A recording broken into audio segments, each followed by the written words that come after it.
Hey, sorry about that. My disk space ran out on my camera here. So I was in the middle of explaining the primary discards go back into your hand draw pile. The supplemental discards, don't touch them. The available discards, which were here, make sure you grab those and shuffle them. And then remember, on the calendar it said that the German supplemental cards are 7. So we're going to draw 1, 2, 3, 4, 5, 6, 7 cards. I actually have just one left over. That's all that's left. I'm going to draw 7 cards, and they're going to go into my draw pile. And now I'm going to shuffle my draw pile.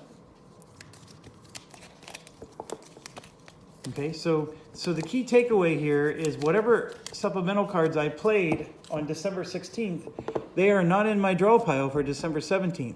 Now that I've made my new draw pile, I can now safely take the discard pile from here, and then you just put it over into the available supplemental pile, so they'll be available for tomorrow.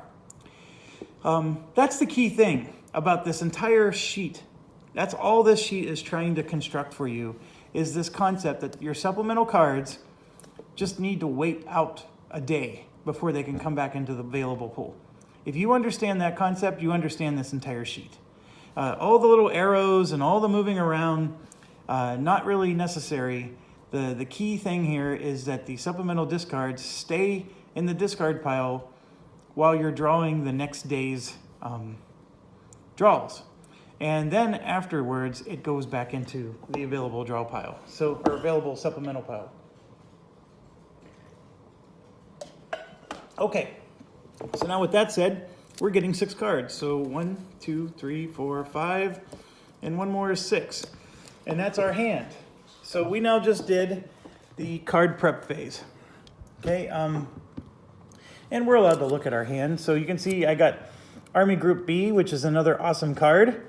It lets you do a camp group, and this one lets you go across multiple armies. So this is probably the best card in the game, if you want to look at it that way. It lets you deploy all German reserves, period. You can activate one German corps, which I guess is okay. That would be a really weak use of this card. Obviously, you get to do any command event, but so did the other one, and any tactic. But the big thing is I can do a camp group now between the 6th Army and the 7th Army or something like that, or the 5th and the 6th, actually. So I can have 2 different army groups, corps from 2 different army groups, joining together for an attack. So that's pretty cool. This one are the units that I told you aren't very powerful, and another one for the same, but I'm looking at it maybe for the Bridge Engineer event. And then these guys are also not very powerful. This one is okay. It just has a few units in it, but maybe it's going to be useful for deploying, because we do have one reserve unit that needs to be deployed, or for the combat tactic. This is an awesome combat tactic. And this one is a group of units that have taken some damage, and we're not allowed to heal them until December 20th. So that's something to bear in mind. But it does have a pretty nice reaction here. And of course, the core units, they're not bad, like I said, but they've taken some damage, so we got to be careful. All right, but before we do any of that, we now have some new things kicking in to the game, and that is the supply phase. All right, so in the supply phase, we don't have to do Allied Air Interdiction until the 21st. We may play a Bridge Engineer's command to repair a bridge right now. That's our choice. Now, please understand that I can only repair a bridge if they're not on the other side. So I would love to repair this bridge, but this guy's here, so I can't. And this bridge right here, I would love to repair. And in fact, I probably can. That's not a bad option, actually. I think I might need to have a German unit here, but I could theoretically repair this one. Now, the problem with repairing this one is with zone of control, I'm not going to ever be able to freely cross it because of this jerk. The most ideal one to repair would be this guy right here. So I'm not going to repair something. Even if I could. I'd have to check in the rules to see what the, like, do I have the ability to repair this if I'm not physically located in that hex? I don't care enough to check, but I'm just letting you know that there can't be an ally here, and I can't remember if there was supposed to be, you have to be here, or as long as you have zone of control. That part we'd have to check, but I'm leaning towards you would have to have a unit here. I just don't want to do the check. We did a lot of rules lookups last video. I'm choosing not to build a bridge, period. So we'll check it some other time. But if you're learning the game, just understand those are the things you got to think about. And that's what's going through my head. Okay, what's next? It says determine supply status, but the Germans are in full supply until the 19th. However, the Allied units need to do supply checks, okay? And we get to remove all low supply, out of supply, and isolated markers from units that are actually in supply. Now, the Von der Heid is an exception. He is out of supply up here. And here's what the supply check rule is. If you can go, you get to hop 4 hexes, and you have to land in a road, what's called a roadhead. And a roadhead is nothing more than a place that can trace a path to your edge. Okay, that's a roadhead. Nothing more fancy than that.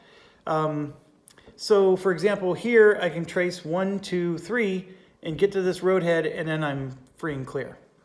Now the requirement is there can be no enemy zone of control. That's what allows you to hop. So for example, I can't go here. I can't go 1, 2, 3 because this is enemy zone of control, and then there's an actual enemy here. So that's 2 reasons. I can't go 1, 2, 3 because even though that's a road, right? I can't go here because of enemy zone of control. I can't go there because of enemy zone of control. Now there is an exception. The exception is even though the enemies have a zone of control here, we have units here, so we can still trace supply. We can go through any units we want. The Allies were doing that to us because when we were attacking this guy, they were retreating into the other units, which then allowed them to avoid taking hits. So the Allies are doing a similar thing to us. So this is my long-winded way of saying we were able to trace supply for the Von der Heid, so he loses his out-of-supply marker. And that's a good thing, but as long as we activate this core just once and I move here, we're scoring a victory point. But in the meantime, he's actually exerting a zone of control, which I find fascinating. So he's actually causing problems for them. So now let's get to the ally supply. First of all, these guys are a no-brainer. They trace, and meanwhile, just understand, they can trace to the south edge of the map too. So ding, ding, and ding, they have free reign. So does this one. Now, the one thing about the south that I'm trying to emphasize to you guys is if you'll notice, we've busted through the middle. And I think that's why they called this the Battle of the Bulge. We sort of bulged the middle. I don't know. I'd have to go do some research. But that feels like what we're doing here. These roadblocks are going to potentially become units, but these guys are all by themselves right now. And so that part is very cool. Now, I can tell you that there are reserves for this core down here. This core, I mean, same core. And this other core that's way over here. There are reserves waiting to come out to reinforce the south right now. That's not a lot of reserves, but there's some, okay? From my experience of playing this game, the big surge of reinforcements are coming up here. The north is going to get a bunch.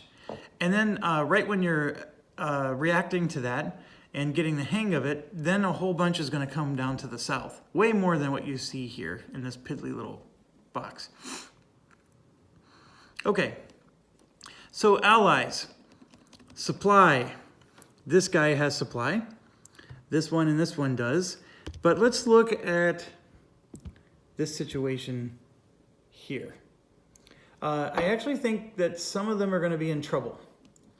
And let's figure this out. And let's take the camera back and let's read supply rule real quick, because that will help. And the player aid is as good as any. You can see here supply path. A unit is in supply if during the supply phase a path of up to 4 hexes can be traced from the unit to a hex on a friendly map edge or to a road hex that is a valid supply head. And reminder, supply head is that it can go to a map edge. If the path crosses an unabridged river, its length is shortened to 1 hex. Okay, I don't think that's an issue here. A road hex is a valid supply head if a path of connected road hexes can be traced to a hex on a map edge. Communication and supply may not be traced through enemy towns or city hexes, across enemy bridges, or through hexes occupied by or in the zone of control of enemy units. Period. Friendly units negate that, okay? That's the thing that I was telling you that allowed the Vonderheit to remove his out of supply, because our friendly units negated their zone of control. And they may never go through the West Hall, period. Okay, so we have to basically count 4 hexes without going through zone of control. They can go through each other and see where this ends up. And I probably need to zoom out a little bit. There we go. Okay, so let's start with the closest one. This guy. He is out of supply. Why? Because if he tries to go here, that's zone of control for us. If he tries to go here, that's zone of control for us. He can go through these guys, but there's nowhere to go.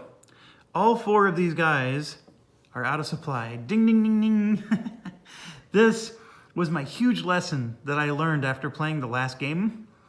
And this is awesome. Just to tell you, in the last game, they were able to sneak supply out this way and get to this road. And this Vonderheit is actually the reason we got him. So Vonderheit for the win is all I have to say. So what we do is we put, they're actually low supply. Then a day from now, they'll be out of supply. And then a day after that, they'll be isolated. And then the day after that, they have a chance of surrendering. So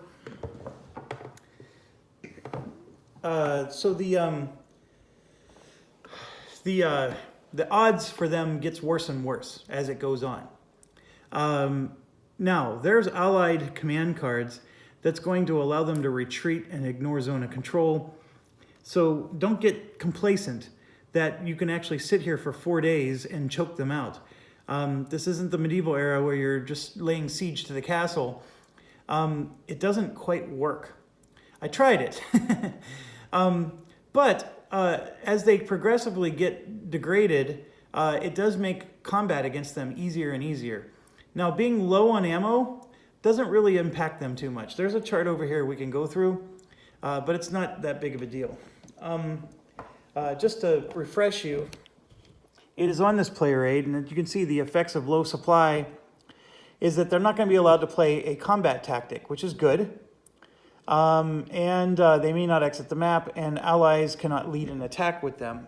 But beyond that, they're full strength. They get all the other bells and whistles, okay?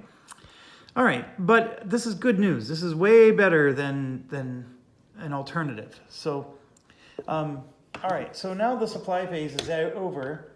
We're ready to do, well, no, it's not over. We adjust the supply status. We did that. We have to remove roadblock markers that are not in German and Allied communication, so we got to check that. And then if there's out of fuel, which doesn't happen until turn 20. So this roadblock marker is in communication of both Allied and German. And was there another one? I guess not. We only have one road marker block. So he stays there. He doesn't actually get resolved until we activate while we're next to the roadblock. So if we somehow like go around that roadblock and cut him off, then he would get removed. But okay, so now it's time for us to do actions. And I apologize for another short video, but I got to take a quick break here. And I will see you in a few minutes. and we'll go ahead and get started with our impulse. So thanks for watching.